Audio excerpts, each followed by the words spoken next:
Hola a todos y bienvenidos a este video donde hablaremos un tema muy importante en aquellas mujeres que están cursando la edad entre los 45 y los 55 años, en donde se producen una serie de cambios que en ocasiones pueden repercutir en la calidad de vida de ellas. Estamos hablando de climaterio y menopausia.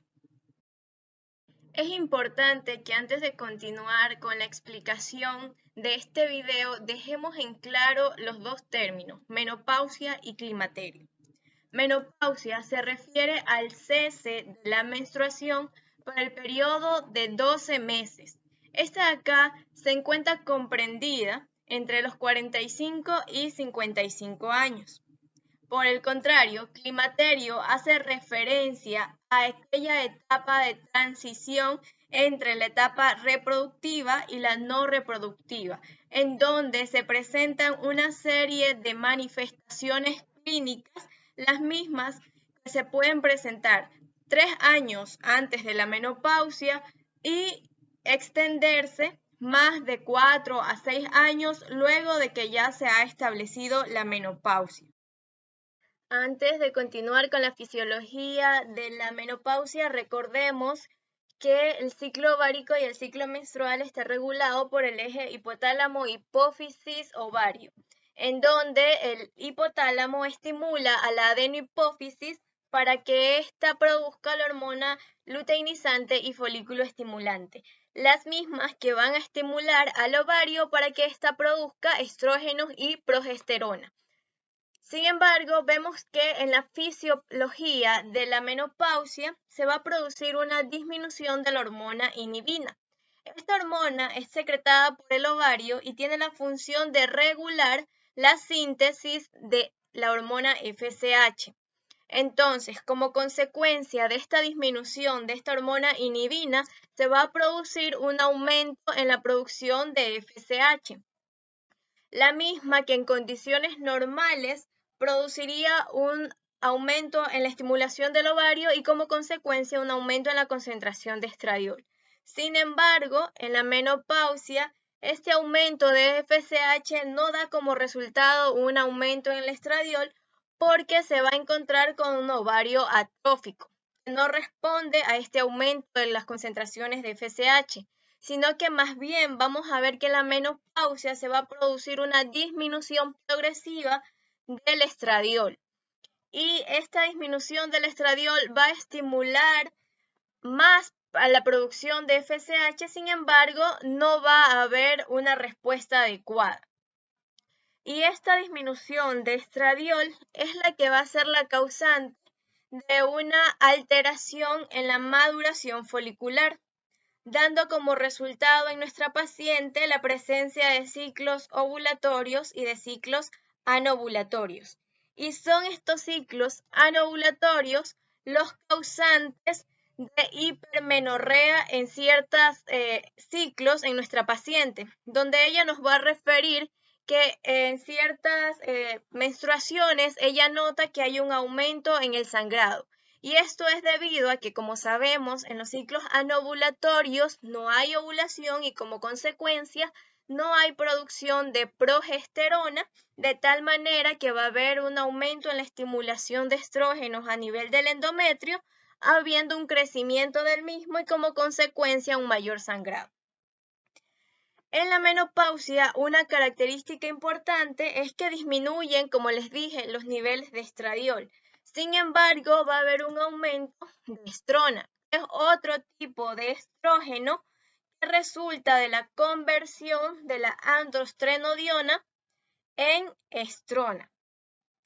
Esta de acá no va a tener la misma función del estradiol y es por eso que se va a presentar la serie de manifestaciones clínicas que vamos a ver más adelante. Acá quiero hacer una comparación de cómo actúan los estrógenos antes de la menopausia y cuáles son sus repercusiones una vez que se llega a la menopausia y los niveles de esto disminuyen. Entonces vemos que antes de la menopausia o cuando los niveles de estrógenos son normales, estos actúan favoreciendo la liberación de prostaglandinas y de óxido nítrico, y sabemos que estas dos son vasodilatadores.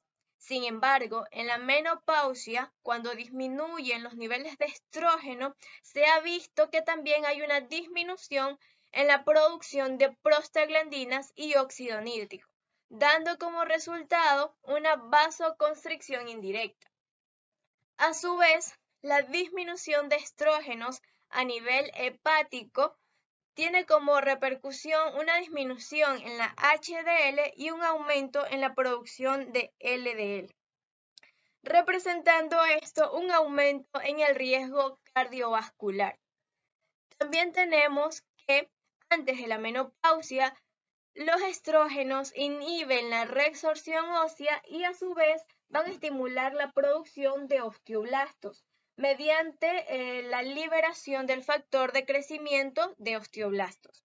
Sin embargo, en la menopausia se pierde esta protección y por el contrario va a haber un aumento en la resorción ósea, lo cual representa un mayor riesgo de osteoporosis.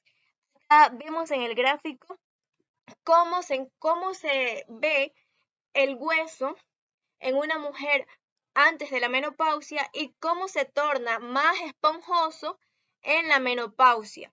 Y esto representa un riesgo mucho mayor para fracturas. Los estrógenos también permiten mantener una correcta formación o producción de colágeno y de las capas epiteliales de la vagina, proporcionándole una elasticidad adecuada.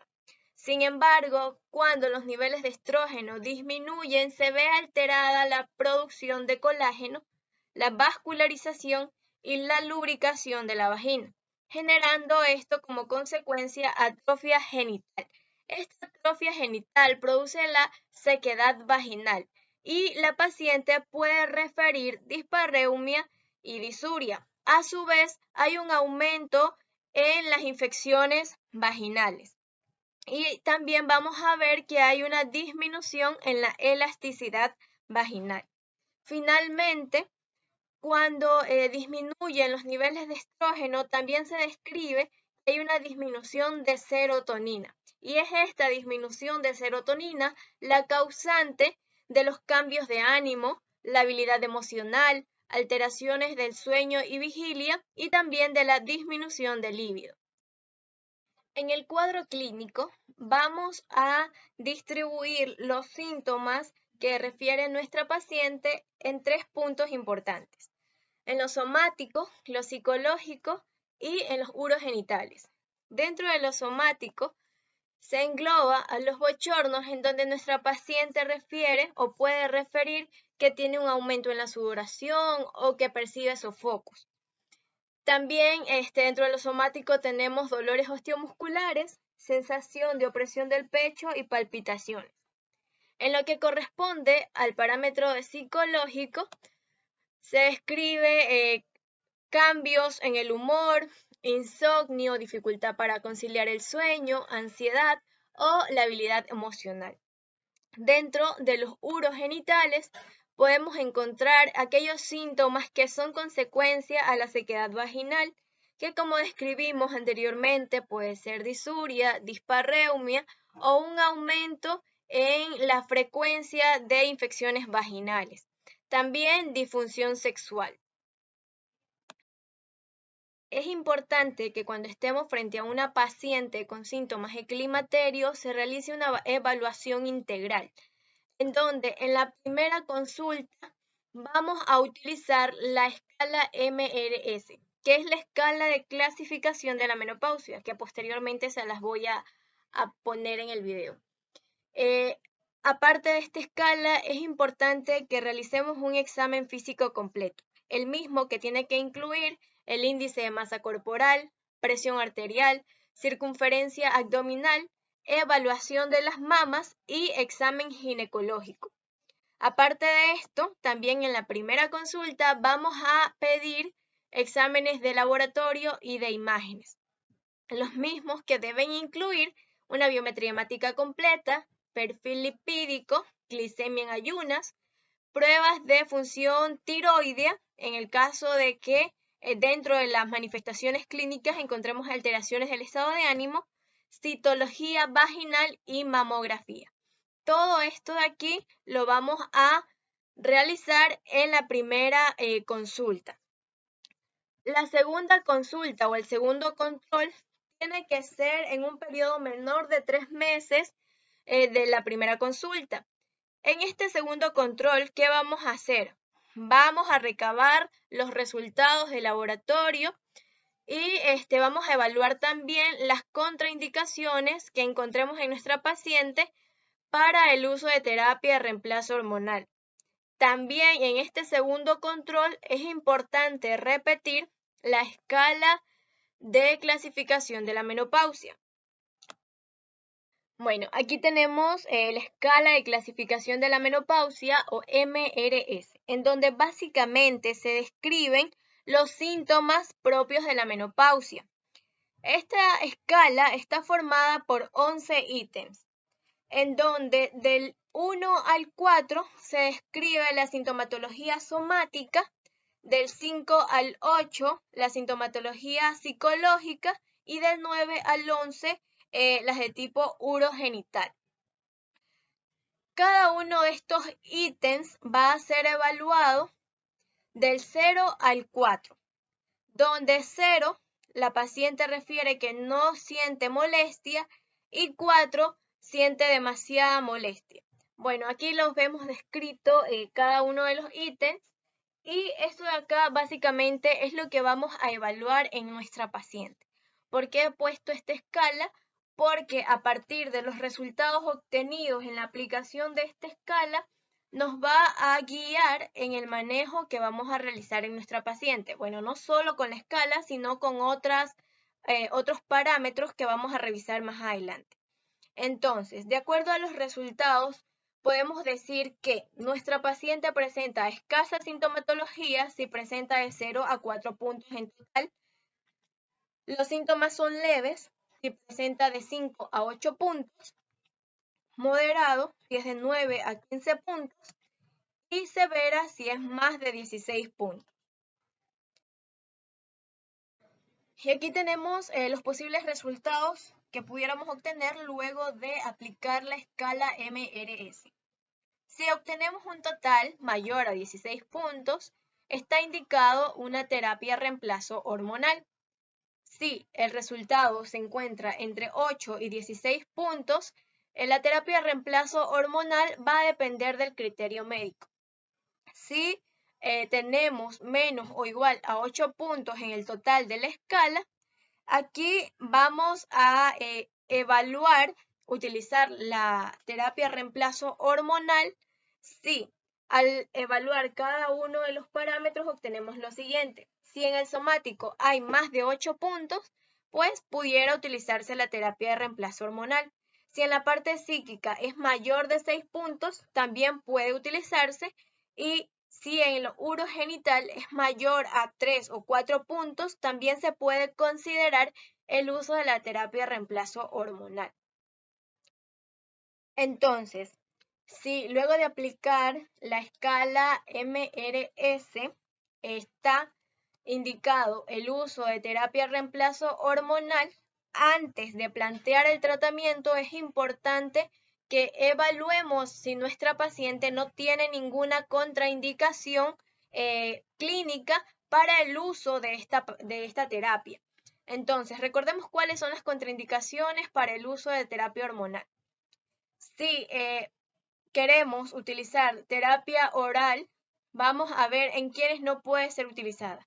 En pacientes con obesidad, es decir, con un índice de masa corporal mayor de 30, pacientes con hipertensión arterial, pacientes con hipertrigliceridemia, pacientes con enfermedad tromboembólica, es decir, un antecedente de un accidente cerebrovascular, o pacientes con hepatopatías agudas. Entonces, aquí vemos, en esta parte de aquí que les mencioné, vemos que se plasma los resultados que hemos obtenido en nuestro segundo control. Aquí vemos el por qué los hemos solicitado. porque debemos de evaluar si nuestra paciente no tiene ninguna contraindicación para el uso de la terapia de reemplazo hormonal. Como sabemos, los estrógenos orales tienen un paso hepático y es por eso que presenta estas contraindicaciones. Si nuestra paciente presenta contraindicación para el uso de terapia oral, pudiéramos considerar utilizar estrógenos por vía transdérmica. Pero, sin embargo, estos de acá no están exentos de contraindicaciones.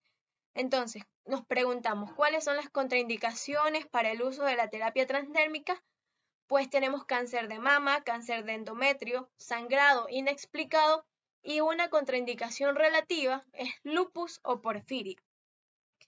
A su vez, también está contraindicado el uso de terapia de reemplazo hormonal en pacientes mayores de 60 años.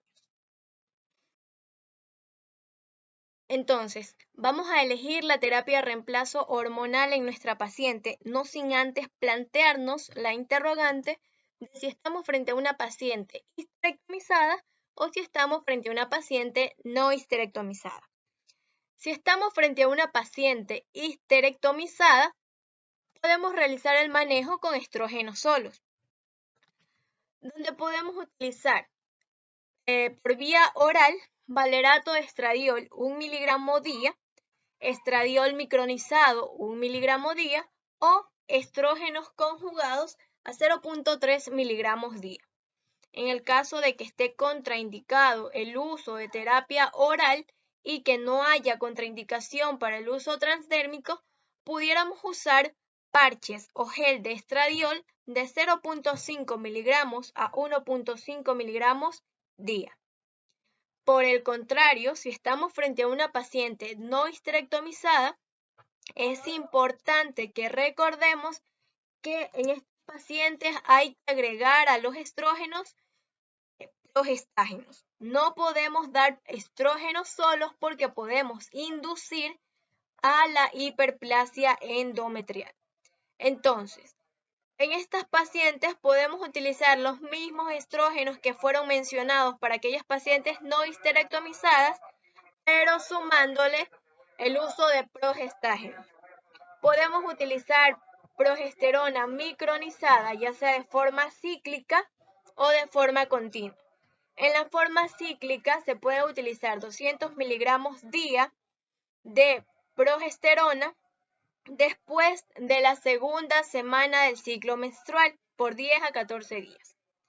Por el contrario, si optamos por la progesterona de forma continua, esto quiere decir que vamos a utilizarla todos los días del ciclo menstrual, vamos a utilizarla en la dosis de 100 miligramos día. Aparte de esta presentación de progesterona micronizada, que es por vía oral, también se cuenta con la presentación en parches.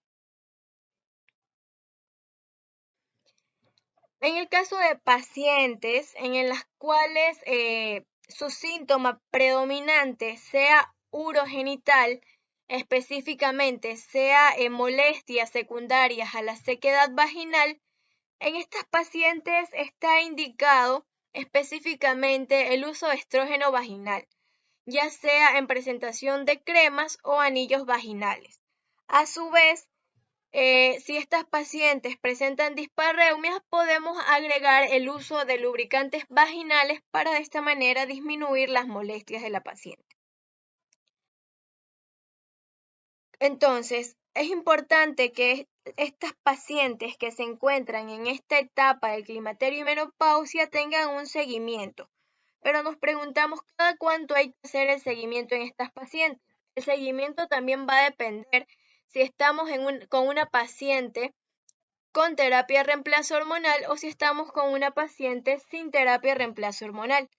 Entonces, si estamos con una paciente que se encuentra en esta etapa del climaterio, menopausia, pero no la estamos manejando con terapia de reemplazo hormonal porque su sintomatología no indica el uso de los mismos, se puede realizar un control cada año.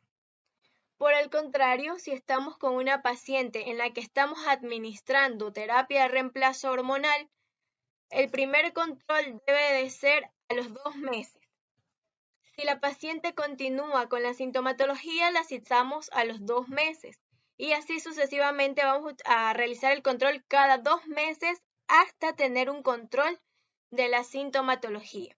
Ya cuando hemos logrado controlar los síntomas de nuestra paciente, el control ya se puede prolongar y ser cada año. Es importante también que recordemos que la terapia de reemplazo hormonal no se recomienda utilizarla por más de 5 hasta máximo 10 años.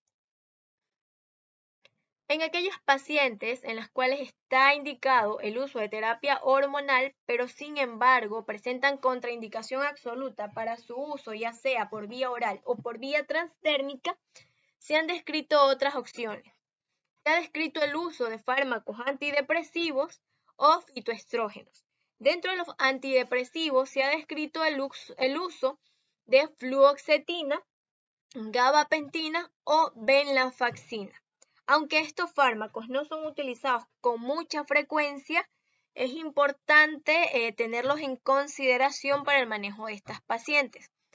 Dentro de los fitoestrógenos se describe el uso de suplementos de isoflavona, especialmente a partir de la soya, donde estos de acá actúan al disminuir la sintomatología de los bochornos y disminuir el riesgo de osteoporosis.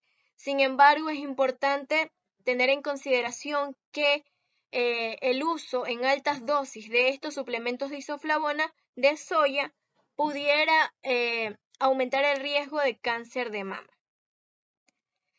Ahora, además de estos tratamientos que fueron descritos, ya sea la terapia de reemplazo hormonal o la alternativa al uso de la terapia hormonal, es importante que agreguemos en todas estas pacientes